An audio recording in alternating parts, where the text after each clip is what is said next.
with me today. I've got Nick Parsons and Dan Kaiser. How's it going, Nick? It's going fantastic, Allie. I'm looking forward to giving out a few picks here on some of these games on Friday night. Yes, indeed. And how are you, Dan? Long time no see. We just did a show together an hour ago. Yeah, that's things haven't changed here. But yeah, I'm looking forward to the weekend. It looks like it could be a really big betting weekend. A lot of games going on, and getting ready for March Madness, trying to build up a little bit of bankroll to hit the big dance with. So. I know I just got a gas bill in the mail today, and it's due March 1st, and I was like, March, it's almost here. I feel like I have PTSD from last year's March Madness. And I'm not getting it. We better get that tournament. Whatever has to happen, we better get that tournament. I think we will. Yeah. So friends at home, if you're just joining us, we're going to touch on just a couple things that are going on tonight.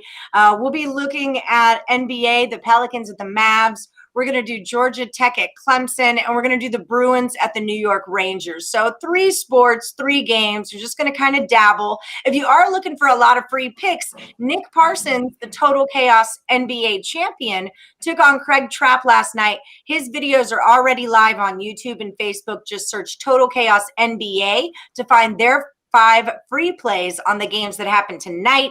And Dan Kaiser just did Total Chaos NHL with Kurt Alexander for 5 hockey games that happen tomorrow. So there's a lot of free picks that are out there. We're just going to touch on some little stuff here. I like Byron's suggestion there. I do like that. Byron's jumping out the gate. He's talking the Detroit Pistons are going to cover tonight. They failed last night, but this is a big spread to cover there, and so I like Detroit as well there. And wasn't it Boston who scored like 23-point shots last night against the Raptors or something? Was that last night? So Boston. I like them in a letdown spot after that, definitely. Exactly, that's exactly what happened. So there you go. Both teams played, and Detroit lost 111-95 at home to Indianapolis. But yeah, so this sort of is a trap game for Boston. Who are they playing next? So they're at Washington. So I don't know if it's not really a look-ahead spot or anything. But yeah, I think that's a big spread to cover there in the second game of the back-to-back, especially as you said, they went off and they had such a huge offensive night there, really efficient and everything. Detroit coming off that bit of a stinker. It looked pretty good for 3 quarters and then just fell apart. So, yeah, I definitely like Detroit there. What do you think, Dan? You're our Michigan State man. But what do you think about this one? All things Detroit stink. So I don't put my money on them either way. So I try to stay away, except for the dead things. I seem to make money off of them, but yeah, I don't. The Pistons. I really have no thoughts on that game. I heard someone saying that the Pistons were the worst team in basketball. Like they just can't put their parts all together yet. But when they do, that's going to happen for them, and then it's going to happen for them. But go ahead. Who said that? I don't know, but someone did. Listen, I talk to like 9 of you guys a week, okay? I don't know who says everything, okay? It's a lot to keep track of. It's probably Grant, he's a really good talent, but yeah, they've gone through so much transition and different things. But yeah, I think from a situational standpoint, it does set up good there. I just think that's too many points for Boston to be covering in the second game there against a motivated underdog there. So yeah, I like that one. And I also like one of these other games on here. I think it's going to be a pretty popular one, probably. What do you think, Allie? That Dallas and New Orleans one? Pelicans at the Mavs. Yeah, so Mavs -3. The total there's 232.5. I'm rolling Pelicans right now is kind of how I'm going. I'm from Houston, but I also really like the Mavericks, like since Steve Nash and Dirk and all that. So I root for the Mavericks. And this is not the season that it's easy to root for the Mavericks. Like they've put me in a huge letdown spot as far as they go. So I'm kind of rolling on the side of the Pistons getting points here. What do you think about it? Or the Pelicans, you mean? Yeah. Oh, sorry. Yeah, the Pelicans, the other one. I actually have a play on the side, and you can find that up at picksandparlays.net. I've done quite well over the last 7 days. I've got back on track lately. I'm 10-2 over the last 7 days with all my picks. Or excuse me, I'm 12-3. Sorry, 12-3. I do have a play on the side on this one, but as far as the total, I mean, this is a really high total. When you think of these two teams, what's the first thing that comes to mind? I mean, for me, it's really high scoring offenses and two teams which don't normally put a lot of weight into the defensive side of things. Right. But in this case, and so I think that is a general sort of feeling amongst the public. And so, you know, Dallas has seen the total go over in 9 of 10 in like 4 or 5 straight. And so I just think that even when the public just sees Dallas playing now, they're just hammering the over. And so that I do think this line is definitely inflated now. New Orleans has seen the total go over in 3 straight as well. And so, yeah, I think that this trend is going to end tonight. This lopsided over trend here. And so, yeah, my play on this one, as I say, I do have a play on the side up at picksandparlays.net. But as far as the total is concerned, I definitely like the under in this one. All right. What do you think about it, Dan? Well, I kind of agree with both of you. No, I like the Pelicans. I kind of like the Pelicans. I've had much luck with Dallas this year, so Yeah. so I kind of like the Pelicans. I do like you know, Nick always seems to be able to pick these you know, go opposite of the trends and seems to pick the right spot to do it. So I'm not gonna disagree with him there. So I like that. But I also, you know, this maybe not for you people in Vegas, but you know, for the people that have online sports books, I do have I did make a bet on this game for Zion and Doncic, both that scored 25 points each or more. So I think, you know, those two. I mean, what was the price on that? What? Yep, me too. What number? I got it like at plus. It was a boost thing. So I got like plus 110 or plus 120 or something like that. Nice. Oh, all right. Well, that ain't bad at all. All right, So, I like it. I think, but yeah, I think though, you know, I think it's going to be probably won't go over the total, but it'll give enough scoring that those, especially with those two, since those two basically, you know, lead their teams in scoring. So it's at a decent number. So yeah, I like that. But like I said, I like the under, and I do like the Pelicans also. I like the under also. And it's Nick and I talked about it last night. It's you get on that auto over, like how when people play Virginia in college basketball, it's like auto under. I think people are that way with the Mavs also. And, you know, I did a Total Chaos NBA. I think it was against you, Dan, actually, weeks and weeks ago. But I statted out every single Mavericks game up until that point. It was a good, you know, 15 of them or so. And I was shocked to see that their total average was so low, because in my head, but ever since that moment, I've just kind of known that that's not necessarily the way to go with them. So we all three like the under on the Pelicans at Dallas there at the Mavericks. So that's our play. Yeah, that's our consensus play there.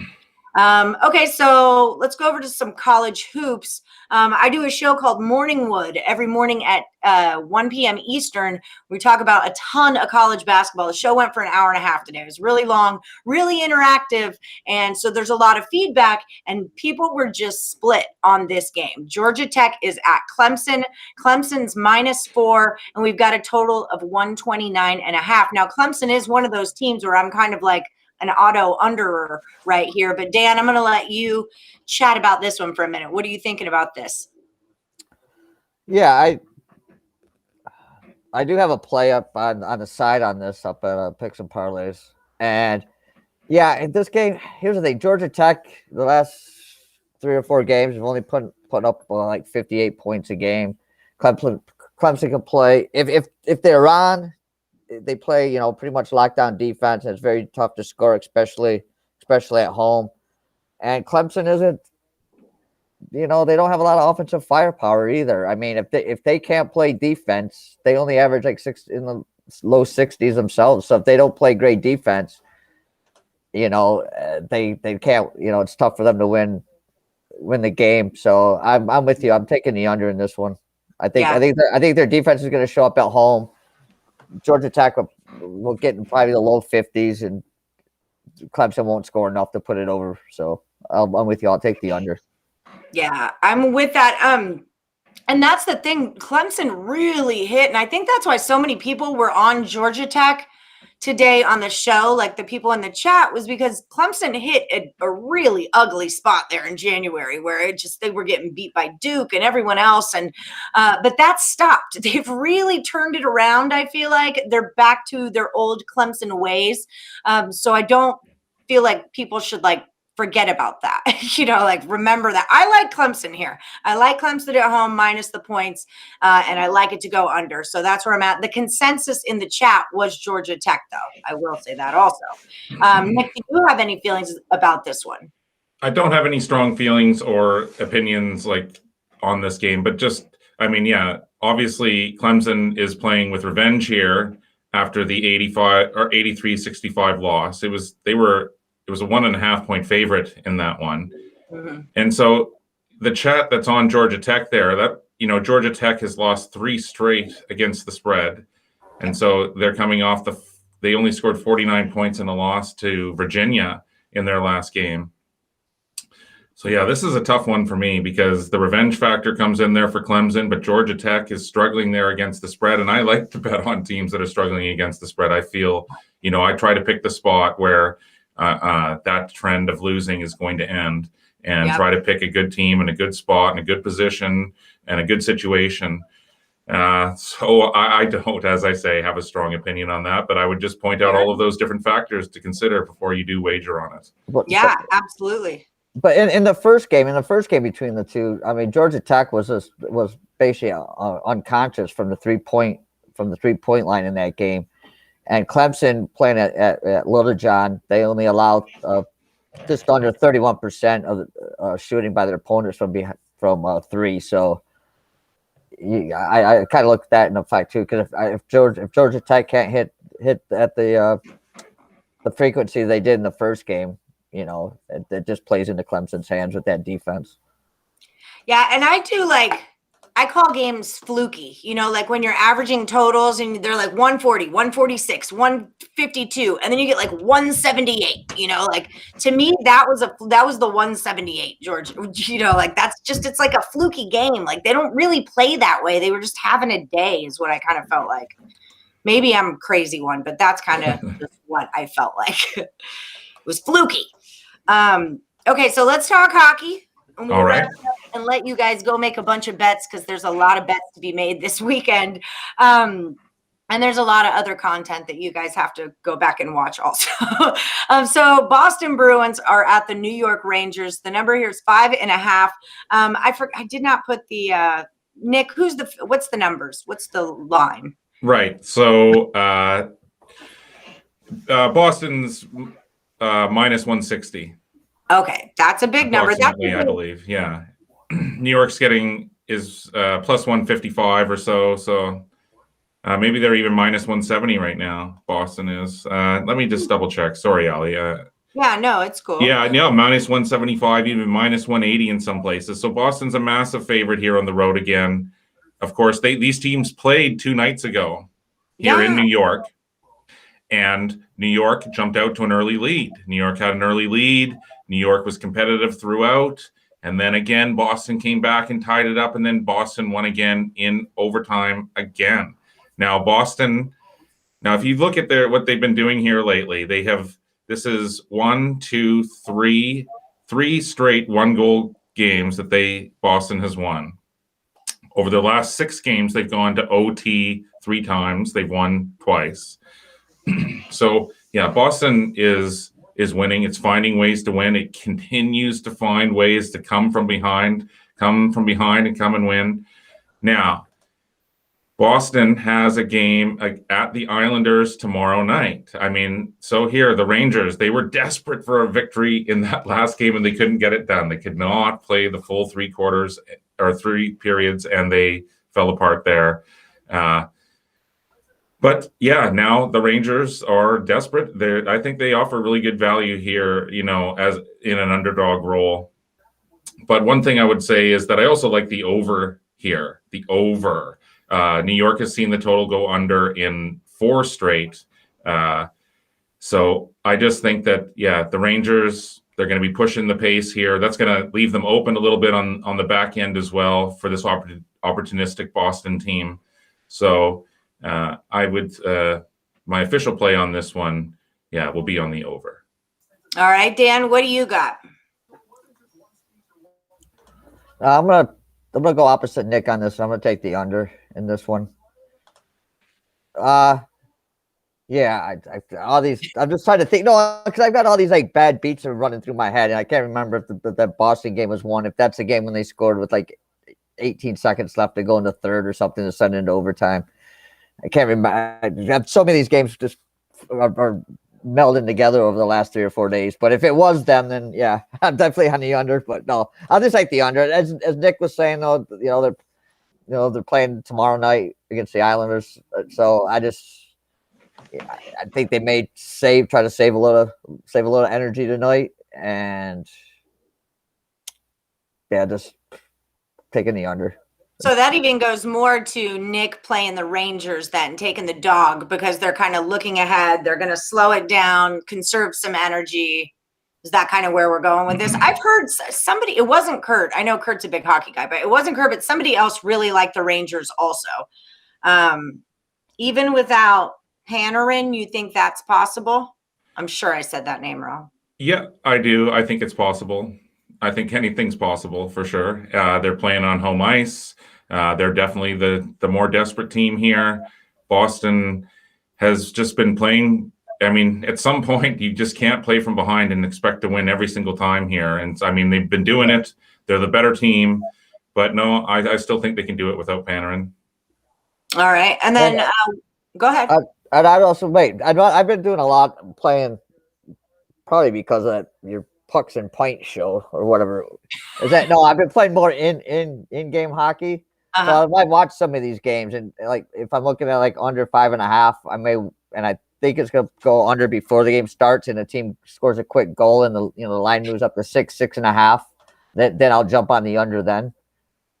Right. So yeah, in-play is a great way to cash on hockey. It was Craig that said that. There you go. It was Craig. What about a Rangers alternative puck line? What would that be? What does that look like, and what does it cost?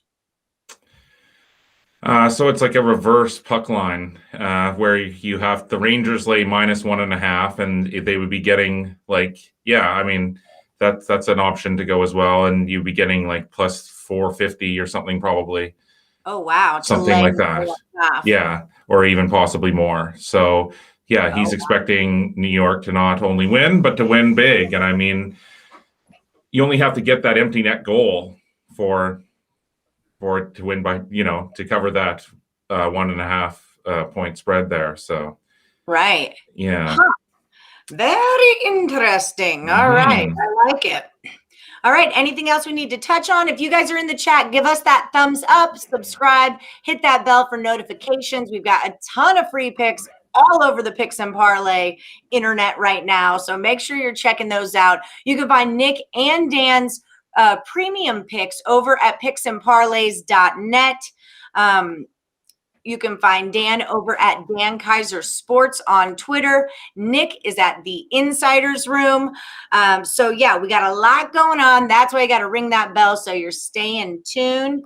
Danzo says New York Rangers +145 and under 5.5. Arizona +110 and over 5.5. 2 home dogs. Nice. I like it. Yeah, I like that play. All right. Beautiful. Okay. Well, thank you everybody for joining us. Another good one here on the live cap by Picks and Parlays. We will catch you guys, all the time. Yeah. Yes, every day almost. We'll be back later tonight. Everyone's asking to do a Pucks and Pints again. I got a little trashed the last time we did. So I'm trying to, I need someone to cut me off. Like I want to go do it at a bar. That was the original plan, was doing it at a bar. Do it for a little bit shorter or something, maybe not the whole game. Like not 7 hours. That went 7 hours. Yeah, Wow. yeah, that was the problem. It wasn't one game, Nick. Okay, I see. Yeah, because I just got to do one game then. That's probably the key. Yeah, because I got back on in the third period of the first game, and I did it with them, the show, and then they were like, oh, well, let's stick around for the second game. And I'm like, oh yeah, I'm doing nothing. I can drink. Yeah, we just carried on. I think we made it through the second show, the second game. We were having so much fun, though. I mean, it was really, we found Laterica, Elcraft here. Laterica was in there. That now she's one of my best viewers. Like Laterica, I feel like Laterica and I are friends now. You know, we talk every single morning. So, Nice. I mean, yeah, see, she comes in and says back-to-back shows, you're killing it, Allie. You know, I know that L stands for Laterica because we met when I was super drunk doing boxing. So, yeah, that's just it. It was a great show. It was a lot of fun. I just got to maintain my stuff. So, okay, we'll think about it. Maybe we'll pull some pucks and pints together for tomorrow night. I'll definitely plan on it for next Saturday, though. If it's not tomorrow, we'll definitely do it next Saturday where I can get you guys together. And awesome. Yeah, maybe COVID will end by then and we can go to a bar and do it. Hey, there you go. Fingers crossed. Yeah, 2022. Yeah, here we go. All right, guys. Thanks again so much for joining us. And yeah, we'll be around. Just hit that bell for notifications. Give us those thumbs up and subscribe to the channel. Thanks, Nick. Thanks, Dan. Catch you guys. Thanks, Ellie. Bye.